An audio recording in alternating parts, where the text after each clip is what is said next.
Hi, വളരെ രുചികരമായും കുറച്ച് വ്യത്യസ്തമായും തയ്യാറാക്കിയിരിക്കുന്ന dragon പനീറിൻ്റെ റെസിപ്പിയാണ് ഇന്നത്തേത്. അപ്പം എല്ലാവരും തീർച്ചയായും ട്രൈ ചെയ്ത് നോക്കുക. ആ ചാനൽ ആദ്യമായി കാണുന്നവരാണെങ്കിൽ സബ്സ്ക്രൈബ് ചെയ്യാനും തൊട്ടടുത്ത് കാണുന്ന ഒരു ചെറിയ ബെൽ ബട്ടൺ ഒന്ന് പ്രസ് ചെയ്തതിന് ശേഷം ഓൾ എന്നുള്ള ഓപ്ഷൻ കൊടുക്കാനും മറക്കണ്ട കേട്ടോ.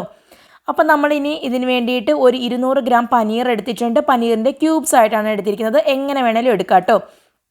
ഇനി നമ്മളൊരു ബൗളിലേക്ക് ഒരു 1/4 ടീസ്പൂൺ അളവിൽ മഞ്ഞൾപ്പൊടി ചേർത്ത് കൊടുക്കാം. ഇനി നമുക്കിതിലേക്ക് ഒരു 1.5 ടീസ്പൂൺ അളവിൽ മുളക് പൊടി, ഞാനിവിടെ കാശ്മീരി മുളക് പൊടിയാണ് ചേർത്ത് കൊടുത്തിരിക്കുന്നത്.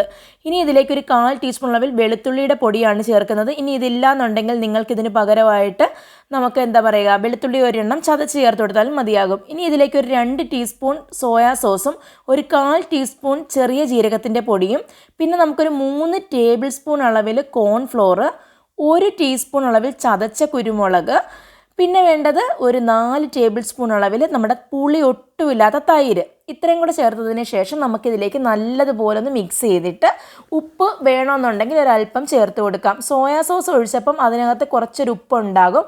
അതുകൊണ്ട് തന്നെ ഉപ്പ് വേണമെന്നുണ്ടെങ്കിൽ മാത്രം ചേർത്ത് കൊടുത്താൽ മതി. ഇനി ഇത് നന്നായിട്ട് നമുക്കൊന്ന് മിക്സ് ചെയ്തെടുക്കാം. അതിനുശേഷം നമുക്കിതിലേക്ക് പനീർ കൂടെ ചേർത്ത് കൊടുക്കാം.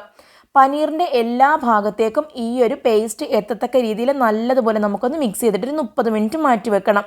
ഇപ്പോൾ 30 മിനിറ്റ് കഴിഞ്ഞിട്ടുണ്ട്. ഇനി നമുക്കൊരു പാൻ ഓണാക്കി അതിലേക്ക് നമുക്കൊരല്പം എണ്ണ ഒഴിച്ച് കൊടുക്കാം.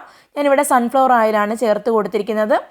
അതിലേക്ക് നമുക്ക് എല്ലാം ഒന്ന് വറുത്തെടുക്കാം. എന്നിട്ട് നമുക്കിനി ഇതിലേക്ക് ഗ്രേവി തയ്യാറാക്കാം. അതിനുവേണ്ടി ഞാനിവിടെ ക്യാപ്സിക്കവും സവോളയൊക്കെ ഒന്ന് റെഡിയാക്കി എടുത്തിട്ടുണ്ട്.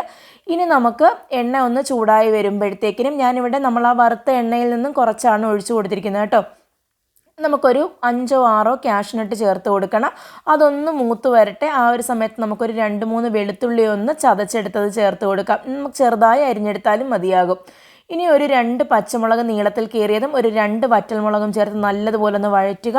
അതിനുശേഷം ഒരു മീഡിയം സൈസ് സവാള നീളത്തിൽ കട്ട് ചെയ്തതും ഒരു ക്യാപ്സിക്കം, ഞാനിവിടെ പച്ചയും ചുവപ്പുമാണ് എടുത്തിരിക്കുന്നത്. ഏതെങ്കിലും ഒരു കളറാണെങ്കിൽ അങ്ങനെയും മതി. പക്ഷേ നമ്മൾ സാധാരണ ഈ ഒരു റെസിപ്പിയിൽ 2-3 കളറൊക്കെ ആഡ് ചെയ്ത് കൊടുക്കാറുണ്ട്. അതുകൊണ്ട് ഇപ്പം എൻ്റെ കയ്യിൽ ഉണ്ടായിരുന്നതുകൊണ്ട് 2ഉം ചേർത്ത് കൊടുത്തതേ ഉള്ളൂ. 2ൻ്റെയും ഹാഫ് പോർഷൻ വെച്ചാണ് എടുത്തിരിക്കുന്നത്. ഇനി ഇതൊന്ന് ട്രാൻസ്പെറൻ്റ് ആയി വരുന്ന സമയത്ത് നമുക്കിതിലേക്ക് 1 ടീസ്പൂൺ ചതച്ച കുരുമുളക് കൂടെ ചേർത്ത് കൊടുക്കാം. 1 ടീസ്പൂൺ ചതച്ച കുരുമുളക് ചേർത്തിട്ട് നമ്മൾ നല്ലതുപോലെ ഒന്ന് മിക്സ് ചെയ്ത് കൊടുക്കണം. നന്നായിട്ടൊന്ന് മിക്സായി വരുമ്പോൾ ഇതിലേക്ക് ഒരു 2 ടീസ്പൂൺ അളവിൽ സോയാ സോസ് ചേർത്ത് കൊടുക്കണം. നമ്മളിതിലേക്ക് സോയാ സോസും ടൊമാറ്റോ കെച്ചപ്പുമാണ് ചേർക്കുന്നത്. ടൊമാറ്റോ കെച്ചപ്പ് ഒരു 3 ടീസ്പൂൺ കൂടെ ചേർത്ത് കൊടുത്തതിന് ശേഷം നമുക്ക് നല്ലതുപോലെ ഒന്ന് മിക്സ് ചെയ്ത് നോക്കണം. ആവശ്യമെങ്കിൽ 1-2 ടീസ്പൂണും കൂടെ ചേർത്ത് കൊടുക്കാം. നിങ്ങളെടുക്കുന്ന മസാലയ്ക്ക് അനുസരിച്ചിട്ട് സോസിൻ്റെ അളവിലും ചേഞ്ച് വരാം. ഇനി ഇതിലേക്ക് 1 ടീസ്പൂൺ നമ്മൾ ചതച്ച മുളകില്ലേ, ചില്ലി ഫ്ലേക്സ് കൂടെ ചേർത്ത് കൊടുത്തതിന് ശേഷം നമുക്കിതിലേക്ക് നമ്മൾ വറുത്ത് വെച്ചിരിക്കുന്ന പനീർ കൂടെ ചേർത്തിട്ട് നല്ലതുപോലെ ഇളക്കി യോജിപ്പിച്ചെടുക്കണം. അപ്പോൾ നമുക്ക് ഡ്രൈ ആയിട്ടാണ് വേണ്ടതെങ്കിൽ നിങ്ങളിങ്ങനെ ചൂടുവെള്ളം ഒഴിച്ച് കൊടുക്കരുത്. അപ്പം ഞാനിപ്പോൾ കുറച്ച് ഗ്രേവി ആയിട്ട് തയ്യാറാക്കുന്നത് കൊണ്ട് തന്നെ ഇതിലേക്ക് 1 ഗ്ലാസ് ചൂടുവെള്ളം, നല്ലതുപോലെ തിളച്ച വെള്ളമാണ് കേട്ടോ, അതുകൂടെ ചേർത്ത് കൊടുക്കുന്നുണ്ട്. ഇനി നമുക്ക് നല്ലതുപോലെ തിളച്ച് വരുന്നത് വരെ വെയിറ്റ് ചെയ്യണം.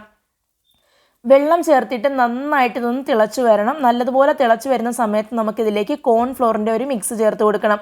1.5 ടീസ്പൂൺ കോൺഫ്ലവർ ഒരു 1/2 കപ്പ് വെള്ളത്തിലൊന്ന് മിക്സ് ചെയ്തെടുക്കുക. അതിനുശേഷം നമുക്കിതിലേക്ക് ഒഴിച്ചു കൊടുക്കാം.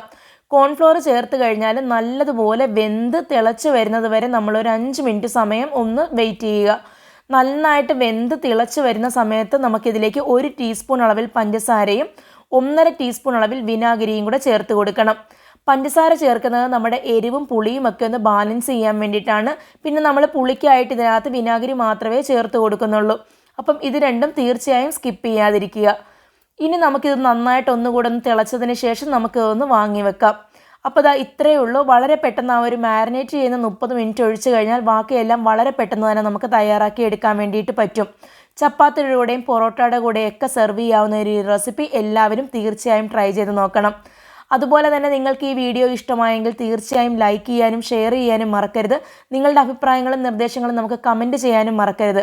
അപ്പം ഇൻഷാ അല്ലാഹ് അടുത്ത ഒരു നല്ല വീഡിയോയുമായി നാളെ ഉച്ചയ്ക്ക് 3 മണിക്ക് കാണുന്നതായിരിക്കും. Thank you for watching.